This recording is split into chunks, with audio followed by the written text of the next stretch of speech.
There's the days you're humming along and you feel you've done what God called you to do. And then there's days it all unravels. And sometimes it's just, you know, you. Sometimes it was just me. Other times I really could look at the kids and I'd be like, it is all you today.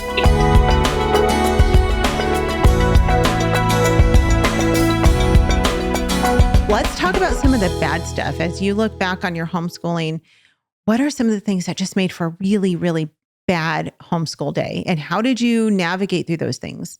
Well, the first thing that comes to my mind is that we may have different definitions of bad, but when you contrast them to days that you knew were good for whatever reason, there's the days you're humming along and you feel you've done what God called you to do. And then there's days it all unravels. And sometimes it's just, you.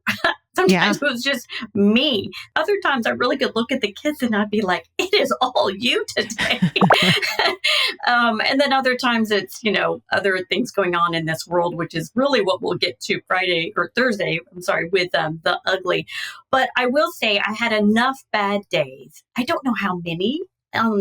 I averaged a month. I hate to tell new people, but I mean, there could be a lot. It's certainly the good days probably were more rare than the bad days, or maybe there was a lot of combination. But one thing that helped me in retrospect, or sometimes in the middle of it, is that I tried to hone in on, is it one of these 4 causes? Okay, so real quick, number 1, is it a meltdown? And we'll define that today. The child that melts down, some melt down more easily than others. Or 2, is it sibling stress? Is it really the kids just after each other today? Or number 3, is it really school? Is it subject stress? Something's not working right in our curriculum.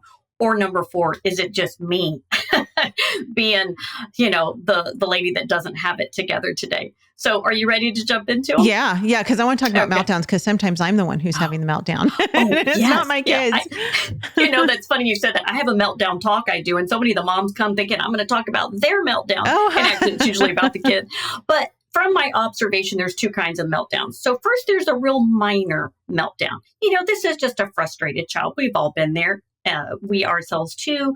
Any little thing, I could picture perhaps my youngest here who maybe she's cold, she's a little hungry, she's tired, her brother's pestering her. He's poking her in the ribs when I'm not looking. So she's frustrated, or her pencil breaks, or, when little girls are growing their bangs out, it's like they get in their face and, it's annoyances. And the reason I'll call that a minor meltdown is that usually in my adult wisdom and through the gifts of the fruits of the Spirit, I can usually help her. I can ward some of that off. I would say it's a consolable meltdown. Okay. That's a minor one. It's consolable, meaning I can kind of look ahead. I can fix it. I can hand her some apples. I can give her a hoodie. I can give her a headband. I can help her along. And honestly, that's parenting 101. We're doing this all the time for our children without over parenting, but just, dealing with a frustrated child. But there's a whole nother meltdown. There's major meltdowns. All right. Major meltdowns are the ones that I would say kind of come out of nowhere, and they're not as predictable, but when they happen, they're little nightmares. The volume's loud, the child is loud, the tantrum's loud. And I would say a quick synopsis of the difference is that a minor meltdown, they're still vertical. A major meltdown, they're horizontal. I mean, you know what I'm saying? This child has gone boneless on you. They just can't even stand. They can't sit in their chair. They have lost it emotionally. And, we all do that once in a while. But I would say that a few things, my observation would be, number 1, sometimes we can deal immediately with a major meltdown.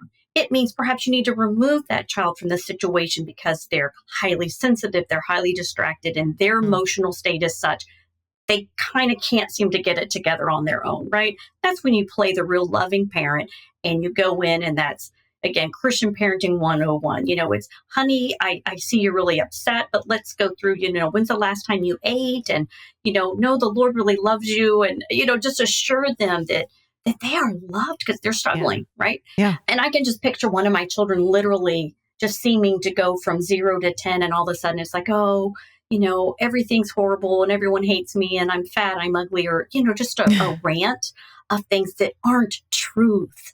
but they are to them, right? Sure. So anyway, and I also will say this about major meltdowns is I think our tendency as parents is to want to play a cheerleader. Like, oh no, honey, you're not this, you're not that, you're this, you're that. But sometimes a real melter, that makes it worse if you try to cheerlead them out of it. It's just this peculiarity because then they're thinking, oh, you didn't hear them. Right. You don't understand what they're going through. You don't understand and it gets worse. So anyway, I'll just say some observations I've made is that you can try to deal immediately with it. And maybe that's a good goal, but you can't always.